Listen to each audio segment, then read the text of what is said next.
Hi guys, my name is Harsha and welcome back to Harsha's Secret Series.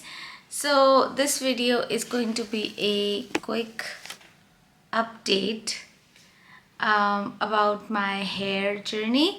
आप लोगों को पता है कि I have been suffering from the last 4 years from a lot of problems. गिनती कराने के लिए I have hypothyroidism, I have rheumatoid arthritis, उसके साथ साथ कभी कभी मुझे यूरिक एसिड की प्रॉब्लम भी हो जाती है. Even right now my foot is swollen very much and उसके चक्कर में हम फिर से जाने वाले हैं चेकअप कराने एंड फुल बॉडी एक प्रोफाइलिंग कराने एंड उसका पता नहीं क्या ही इलाज आएगा. I don't even know and पता नहीं क्या उसमें रिजल्ट्स आने वाले हैं.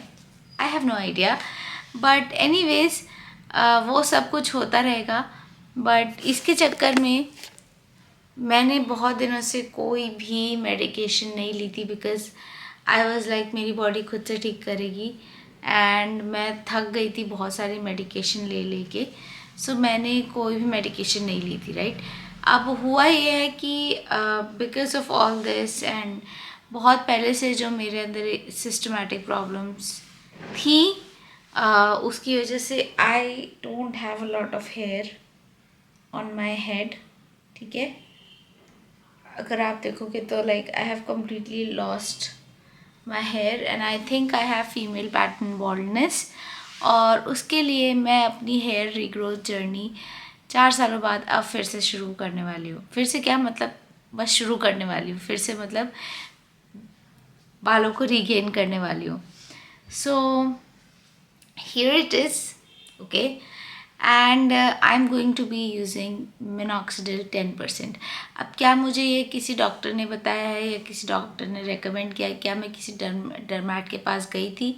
नहीं, मैं किसी डर्मैट के पास नहीं गई थी. I am going to tell you guys honestly, मैं किसी डर्मैट के पास नहीं गई हूँ बिकॉज़ वो PRP बताएंगे या किसी भी तरह की मेडिकेशन बताएंगे एंड फिर घर पे आके डिस्कशन होता है एंड फिर मम्मी डर जाती हैं अलग से एंड बहुत ज़्यादा स्ट्रेस होता है, ये होता है वो होता है. Again there is a problem कि अगर उन्होंने जो मेडिकेशन बताई है उससे मेरी बाकी सारी प्रॉब्लम्स में और ज़्यादा इजाफा हो गया या फिर उन्होंने बहुत सारी ऐसी एलोपैथिक मेडिकेशन बताई जो मुझे नहीं सूट कर रही हैं because I have other problems. I just can not, like I can not. तो मैंने बहुत रिसर्च की एंड उसके बाद मुझे निष्कर्ष यही निकला कि I should be using minoxidil. उसके अलावा बाकी सारी जितनी भी सारी चीज़ें हैं कुछ लोगों के लिए काम करती हैं, कुछ लोगों के लिए नहीं करती हैं. एनागेन, रिडेंसिल वगैरह वगैरह, इवन मिनटॉप या मिनॉक्सिडिल 5%. तो बहुत सारे लोगों के लिए काम करती हैं, बहुत सारे लोगों के लिए नहीं करती हैं. And I just want to do this myself because these are over the counter medication. ऐसा नहीं है कि इनके लिए मतलब बिल्कुल ही पीछे पड़ के आपको स्ट्रिक्टली प्रिस्क्रिप्शन ही चाहिए. These are like serums that you can use and you can buy in medical shops and use it on your own. ठीक है, ये ओवर द काउंटर मेडिकेशंस हैं जो एक सीरम की तरह काम कर सकती हैं आपके बालों के लिए राइट. तो मैं मिनॉक्सिडिल 10% यूज़ कर रही हूँ.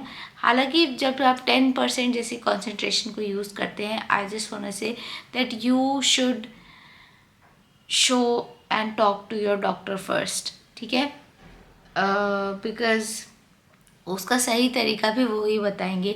आई एम नॉट सेइंग कि जो मैं कर रही हूँ वो सही है एंड आपको किसी डॉक्टर के पास नहीं जाना चाहिए या आपको किसी डर्मैट को नहीं दिखाना चाहिए. Of course a dermatologist is going to be the best option for you. So I just wanna clear that up. ये मैं बस अपना खुद का गैम्बल ले रही हूँ बिकॉज़ ये मेरा डिसीजन है. Okay, that's it. मैं इस बारे में और कुछ नहीं कह रही हूँ. मुझे ऐसा लगता है कि मैं करना चाहती हूँ एंड इसलिए मैं कर रही हूँ. I am not saying that this is what you should do. But हाँ, अगर बहुत सारे लोग क्यूरियस हैं कि कैसे काम करेगा ये सब कुछ एंड किस तरह के रिजल्ट्स आते हैं इससे. So I just wanted to tell you guys कि मैं इसको यूज़ करने वाली हूँ एंड फिर देखते हैं कि क्या होता है. बिकॉज़ ये एक बहुत ही organic recording of my hairs and उनकी हेयर जर्नी का एक हिस्सा रहेगा. This will be part of my vlogs. तो आप सभी, अगर किसी को भी हेयर प्रॉब्लम है तो आप सभी देख सकते हैं कि भाई इससे बाल आते हैं या नहीं आते हैं. Even I don't know. तो आपको एक बहुत ही जेन्युइन रिजल्ट मिलेगा and this workout as a case study. And जो एक्चुअल बॉटल थी वो दूसरी थी, लेकिन I ordered these bottles from Amazon, these tiny containers from Amazon. और ये खाली कंटेनर्स आए थे. These are roll on containers. ठीक है, इनमें मैंने जो सोल्यूशन था उसको ट्रांसफ़र कर लिया है, बिकॉज़ इनसे मुझे एप्लीकेशन करना ज़्यादा आसान होता है. जो ओरिजिनल बॉटल्स आती हैं उनमें जब स्प्रे लगाते हैं तो क्या होता है कि ज़्यादातर स्प्रे जो होते हैं वो बालों में ही रह जाता है, स्कैल्प में जाता नहीं है. एंड फिर उसके बाद आप अपनी उंगलियों से जब उन्हें रगड़ते हो, मसाज करते हो, तो बहुत सारा जो मटेरियल होता है वो आपकी उंगलियों पे रह जाता है, उंगलियों पे लग जाता है. तो कहीं ना कहीं होता ही है कि आपके स्कैल्प पे बहुत कम अमाउंट जाता है. तो उसकी जगह मैंने सोचा कि why not use these roll on applicators. इनसे क्या होता है कि मैं डायरेक्टली अपने बालों पर ऐसे, जैसे ये है, ऐसे मैं इसको लगा दे रही हूँ.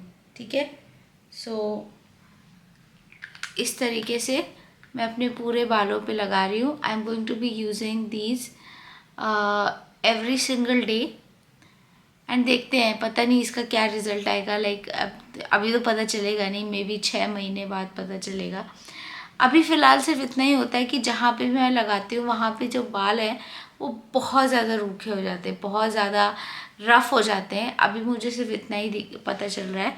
एंड जब मैं कंघी करती हूँ ऑब्वियसली तो फिर वो बाल टूटने लग जाते हैं. तो बालों के ऊपर मैं तेल लगा लेती हूँ. Right, simple.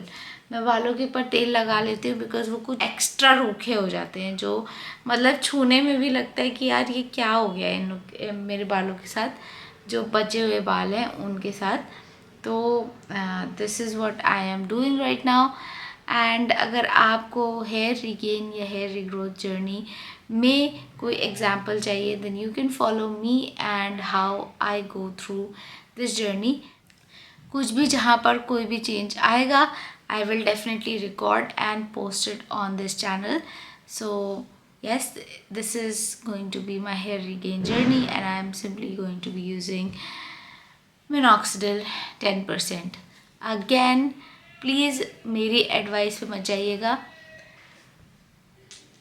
Go talk to your dermatologist. ठीक है. एंड उसके अलावा अगर मैं कोई सीरम यूज़ करती हूँ जैसे कि रोज़मेरी, या फिर मैं सोच रही हूँ कि मेरे पास एक रोज़मेरी का सल्यूशन है एंड बेसिकली एसेंशियल ऑयल है, एंड एक मेरे पास हिबिस्कस का कैरियर ऑयल है. राइट, तो मैं इन दोनों को भी लगाने वाली हूँ. और इन दोनों को भी मैं अगर लगाऊंगी तो मैं उसको भी एक रोल ऑन एप्लीकेटर में ही ट्रांसफ़र करके लगाऊंगी. राइट, बाहर सब्जी वाले भैया आ चुके हैं. अगर किसी को कोई सब्जी चाहिए, आलू चाहिए, लौकी चाहिए, तुरई चाहिए, तो भैया जी बाहर सब्जी वाले आ चुके हैं. I am so sick of trying to edit these voices. तो अब से ये आवाज़ें भी मेरे वीडियोस का हिस्सा हैं. सो प्लीज़ एंजॉय, क्योंकि हमारी गली में सब्जी वाले आ चुके हैं. Anyways, I will see you next time on another video.